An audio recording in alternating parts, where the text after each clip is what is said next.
Great to see all of you. These are the precious days and precious moments when we sit and when we try to turn our minds towards its ultimate source, the divine, the self, real self. That would be the greatest achievement, the highest and the final truth. That's what we will remember. Shri Krishna told Arjuna, before death shall claim thee, go to the knowers of truth, sitting at their lotus feet, asking with intelligent questions, adopt such methods advised by the master and achieve the truth to yourself. Since childhood, these lines were always ringing in our ears. So every day we thought, yes, one more day we have gone closer to the death. But that was not a scary thing. It was an amusing. We should not waste any more time. So we cannot afford to waste any more moments. So today, soon, in a short while, we will all go for 30 minutes of meditation. Your effort should be to silence yourself. Imagine the amount of disturbance that has happened in the mind since time immemorial. Disturbance means whatever imaginations, whatever the mind has picked up as habits is unable to stop itself.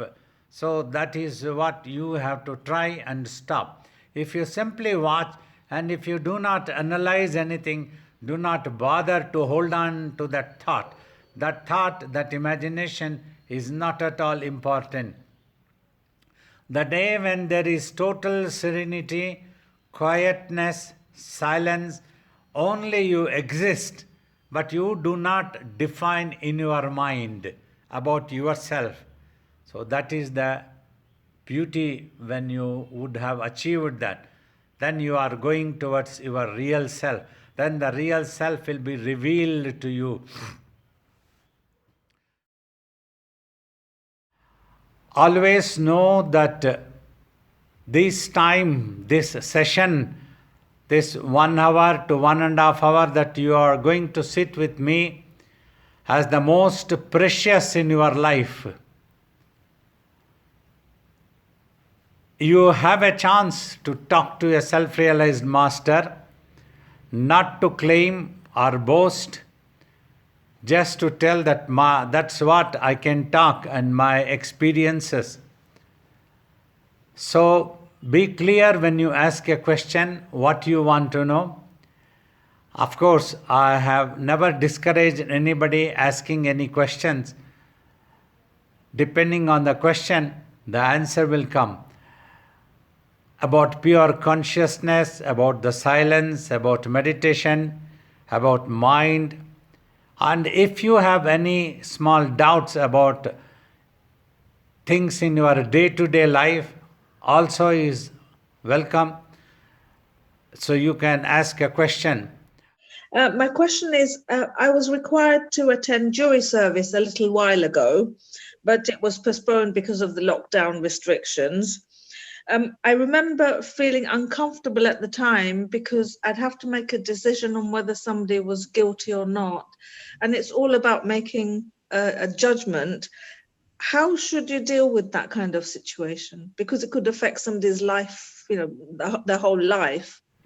Based on the evidential and circumstantial, then listen to your conscience, whatever it says.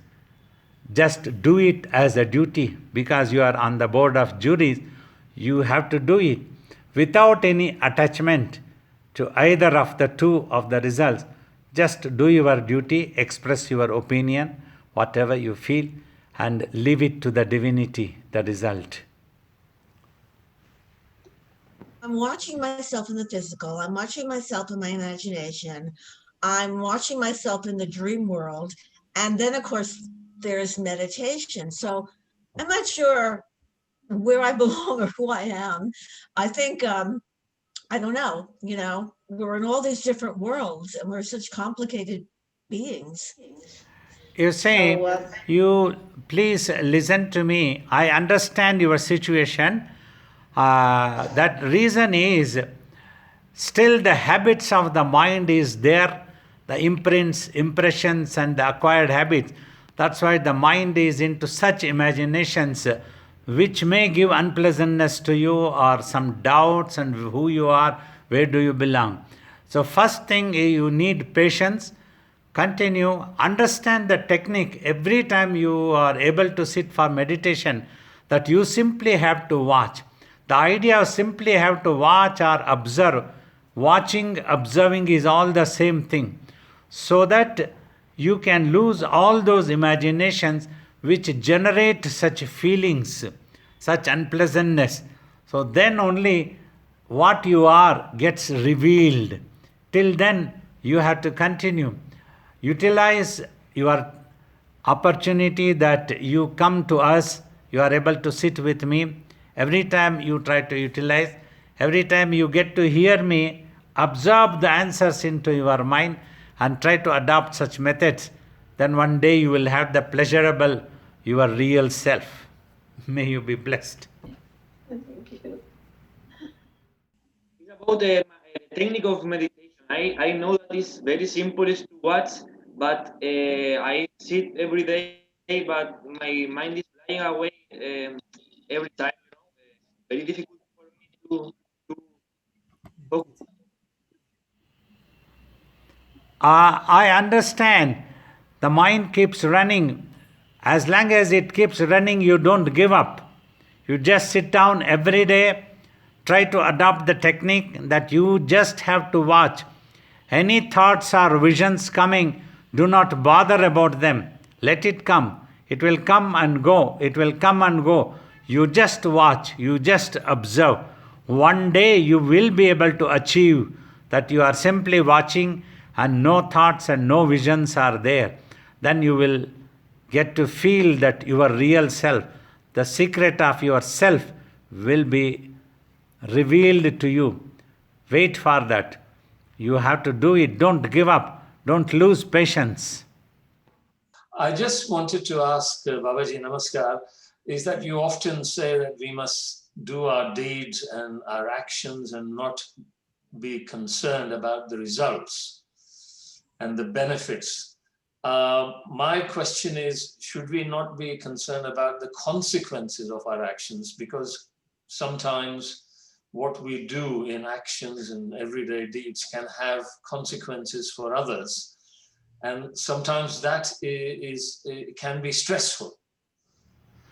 You see, the idea of me telling not to expect a particular type of result from your side, because that can disturb your mind. If you learn to accept the results as it comes, so then your mind will not be disturbed. That is one thing. Here, so when you try to act upon, you need to know the consequences. That is the application of wisdom. So before the thing can happen, if you are aware about consequences, you will not undertake any negative or wrong efforts. So that is important.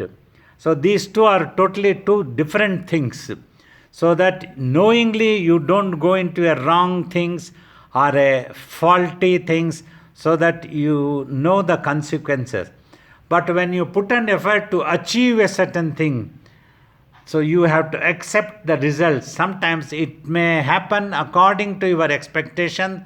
Sometimes it may not happen according to your expectation.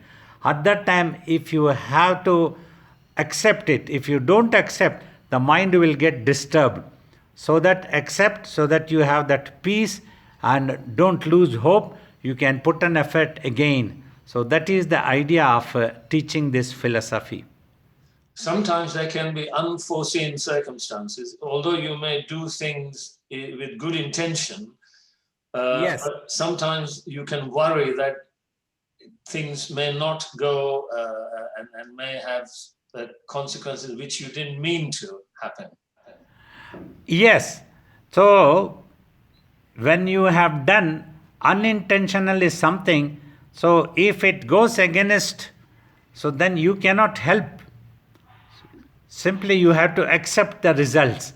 So while doing an effort, while putting an effort, if you can remain totally focused and not confused, do not allow yourself confused, then you are clear in your consciousness, then you wouldn't have done anything wrong. And the consequences, if somebody didn't like that one, you cannot help it. So that's how the things go. Namaskar. Thank you, Babaji. Is it allowed to keep cell phone in the same room where I'm doing meditation, or we should not be keeping any cell phones in the room?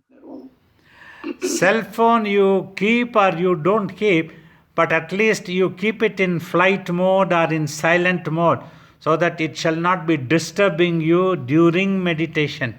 That is important. Okay. Otherwise, you won't be able to meditate. Every 5 minutes, some friend is going to call you and you get disturbed and you try to answer. So, that is the important thing, silence. Babaji, thank you for spending your time with us. I have a question. It's two-pronged. It's on desire. Babaji, you've mentioned before there's good desire and there's, you may not have mentioned the bad desire, but good desire, where that desire will bring you towards that merger to self. For example, we must have the desire for God so much, it's as if like the man who's taking his last breath as he's drowning, we must have that kind of desire when we're going towards God. That's the good desire, and that will bring us towards God. And then, of course, there's bad desire that we wrongly think power, fame, relationships will bring us towards God. So there's these two types. How do we grow the good desire and reduce the bad desire? One important thing, by understanding the impermanence and permanence, while having a desire, that a desire's basic idea would be to have happiness. Like I have told, everybody knowingly or unknowingly are looking for peace and happiness. So now, like spirituality alerts you that you cannot depend for your happiness on this universe, this world, including your own physical body, is all impermanent. A certain thing which is impermanent, how can it give you a permanent happiness? So you must try to go for that permanent entity. That is what the self, the Atman is. That's how the spirituality advises. By having this positive thinking and cultivating this habit, you can help yourself to grow the good desire as you are mentioning, and trying to overcome the bad desire slowly and slowly and slowly, and then one day finish. We don't want happiness just for 2 hours or 2 minutes. We want happiness all 12 months, 24 hours. So that's the idea. You can cultivate and keep it. Okay, Baba. Thank you, Baba. Good morning. So I was hoping I could read you a short prayer. I think you're familiar with it, and just want to ask you a question about it. It goes, God grant me the serenity to accept the things I cannot change, the courage to change the things I can, and the wisdom to know the difference. So how do we cultivate the wisdom to know the difference? You see, the wisdom is when you put an effort, so you can put an effort. That means you have a right to put an effort. That is in your hands.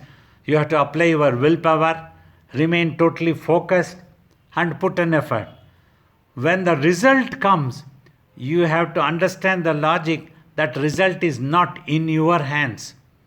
You might expect in the mind of a certain result, but in this world, in this universe, there is no universal guarantee that all your expectations will be fulfilled.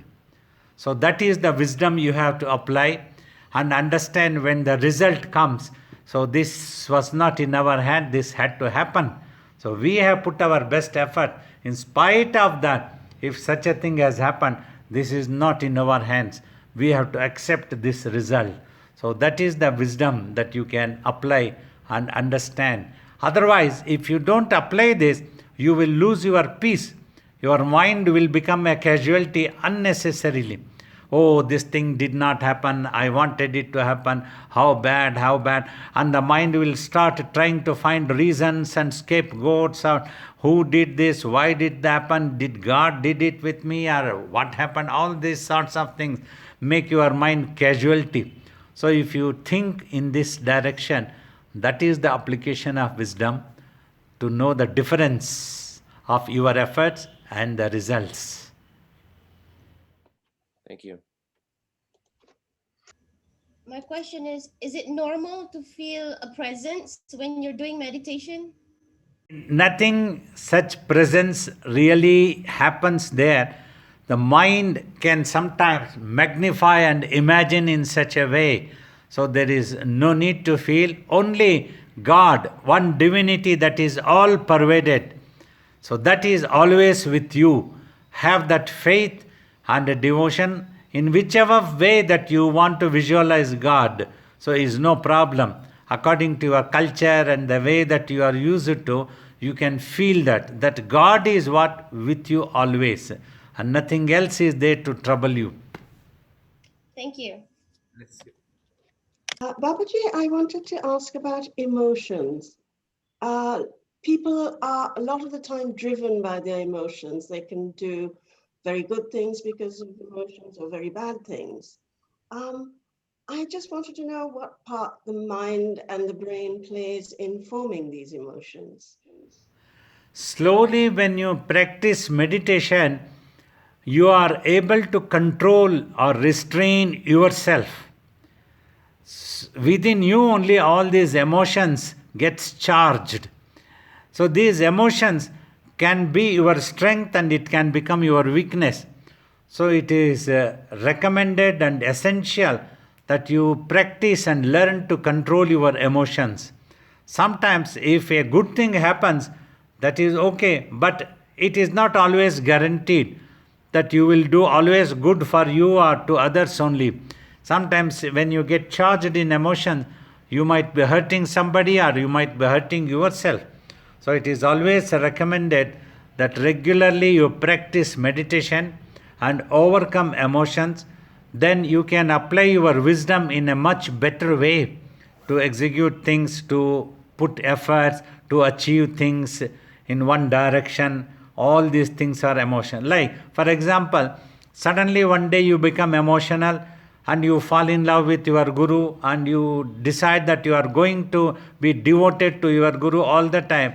But after some time, when that emotion all come down, then you start losing interest in the guru again and you might get attracted somewhere else.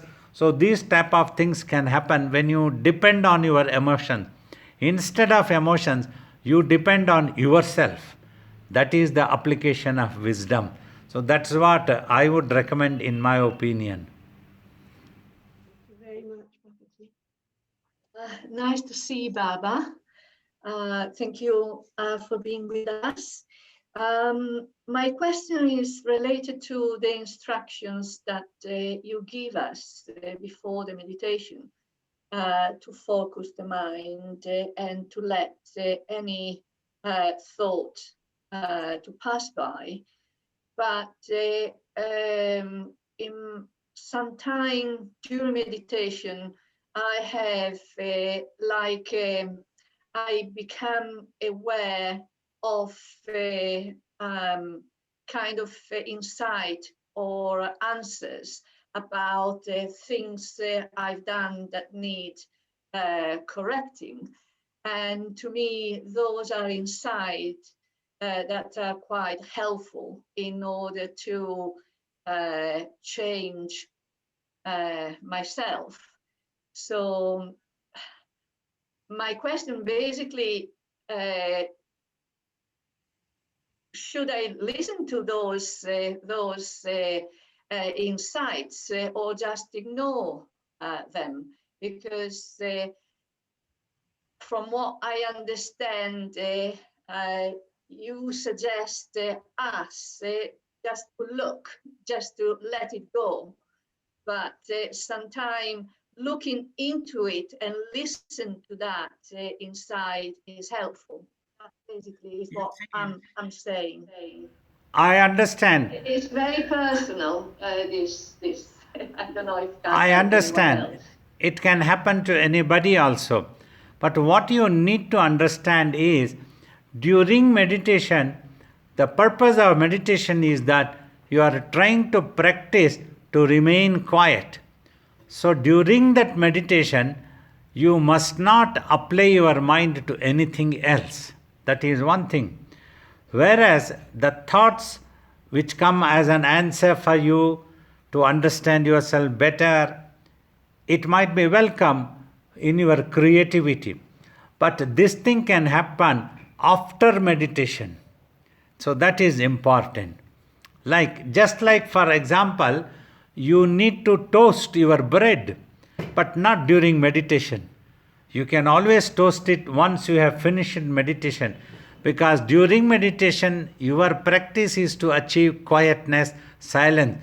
That doesn't mean that you will lose your ability to get those thoughts which can be helpful in correcting yourself or any such thing. Afterwards, ponder, contemplating, all this can happen. That will be very helpful. The meditation would enable you to do the contemplating or pondering in a much better way, and your judgments will be more matured. You will understand about the past. You will not worry, but you will try to rectify yourself so that you don't have to repeat them. So like this, you have to separate these two things. That will be helpful, and that's what is recommended. Okay. So yes, and not combining them, just to have them two separate. Combining might affect the practice of meditation. Okay, thank you. I'm trying to be a little more better in meditation, but I don't know if I am doing correctly. I am not regular also, and I don't know how I will complete this journey. It requires a lot of tapas. You have done such rigorous sadhana, and moreover, Babaji, here so many challenges. My mind is totally puzzled, Babaji. You know how it is difficult to survive here. Please bless me, Babaji. It is like going to my limits now, Babaji. How do I manage this stress and Listen now carefully. When you try to do meditation, at that time, don't bother about me doing my sadhana. Don't try to compare yourself to my sadhana. Then you will lose your enthusiasm or motivation. You might go into a depression. No need. You see, when I did my meditation, I did not compare myself to my master. My master was much more greater. So we cannot compare like that one. No comparison. You just go on doing whatever you can do. One day you might be able to do a tapas, who knows? So that is important. Never lose heart, never give up anything. Always understand the technique. When you are doing meditation, do meditation. Don't allow your body to move too much. Steadily you keep, have patience, remain composed, then you can achieve it.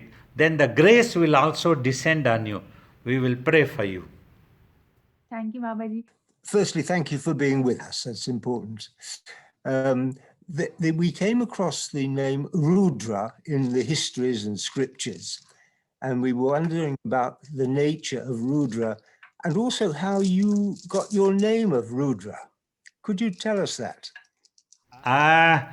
So what I have heard from my master, Rudra means a ferocious rising. That's what literally in grammar that means. When first the divinity wanted to create, the consciousness arose ferociously. So that came to be known as Rudra. It got into a form, but when it saw itself in the space, it started shouting ferociously, "Who am I? How did I come into existence?" Then from the space, depth of the space, the voice came, giving the technique of meditation. You close your eyes and just silently watch in between eyebrows. then you will know who you are. Thus, Rudra became totally composed and went into samadhi. Then further creation could not happen. So that is how then the divine created illusion, Maya, and prayed to that illusion, enormous fire also that came along with the Rudra to get converted as Divine Mother, who could be compassionate to the creation, unconditionally forgive them. So that is how Rudra also came into existence. So Rudra both went into samadhi very quickly into himself, and if he would open the eyes, he would be very ferocious. That's how. So for me, my Guru gave the name in the 4th year of my tapas. He gave this Shiva Rudra Balayogi name. In an appearance, my Swamiji, when he appeared, he gave this name to me. So you can tell devotees that you are going to be known as a Shiva Rudra Balayogi after this tapas completion. So you assume this name for yourself. You are no more Srinivasa, that is done with. That's what Swamiji told me. Can I ask the Rudra beads, what is special about them? You see, this Rudra is rudraksha is a very medicinally wonderful tree. This can control your blood pressure also very well when you wear this. So that is why Rudra Akshamala. So it is known as the rudraksha. Means the blood pressure going high or the temperaments going high ferociously can get controlled in a much better way when you wear them. Babaji, do you have anything to say about rudraksha? They say it's one of the very, very highly medicinal and of course revered as a Shiva adorning these beads, considered as the one who adore is become one with the universe, means it purifies your physical and your mental status. So in both ways, they say. Yeah, so that's how it's connected to Lord Shiva, Rudra. Would you please explain the prayer that you do at the end of meditation and tell us where it's posted? Prayer that I chant before waking you up. Yeah, that is a prayer offering our salutations to the self-realized great master. The lines that tell, first line, Brahmanandam Paramasukhadam. Brahmananda means the one who is enjoying the peace which is beyond all imaginations. Paramasukhadam also is supremely peaceful. Kevalam Jnana Murtim. He has achieved merger with that truth for which everybody is looking for. That supreme peace means he is the knowledge personified. The second line, Dvamdva Thitam Gagana Sadrusham. Dvandva means dualities. He is above the dualities of this world of good, bad, right, wrong, happiness and unhappiness. He has merged with the self. Gagana Sadrusham. Gagana is the sky. His consciousness is as pure as the sky itself. There is no an iota of any impurity. So he is the one. And Tattva Masyadi Lakshyam. His attention, Lakshya means attention of consciousness is always on that self, that Tattva, that means. His attention is always on that. That's what precisely it meaning. Then the third line, Ekam Nityam Vimalam Achalam. These are, Ekam means he is just existing in himself as the single self, all pervaded. Nityam, he is eternal, at all times he is there. He never came into existence, and he is not going to be destroyed. So such a one. And Vimalam, he is the total composed, at peace, nothing can move. Achalam, unmoved. Because when he has experienced the truth about himself, nothing can move, nothing can confuse him. He is totally unmoved. And Tattva Masyadil Ekam Nityam Vimalam Achalam. Sarvadhi Sakshi Bhutam. He is only a witness to this universe, never gets involved mentally into anything. Triguna Rahitam, Bhavatitam Triguna Rahitam. He would have transcended all emotions, Bhava. And the Triguna is the Sattvic, Rajasic and Tamasic, the good, bad and ugly attitudes of the mind. He has surpassed all these things. He is beyond all these things. To such a Sadguru, I prostrate and surrender. I deeply appreciate all of your participation, taking out your precious times and trying to meditation, and then asking some beautiful, very meaningful questions about meditation, about this world, everything we appreciate. And thanks for giving us an opportunity to share my experiences and express my opinions. So once again, I pray to our Divine Guru to bless you all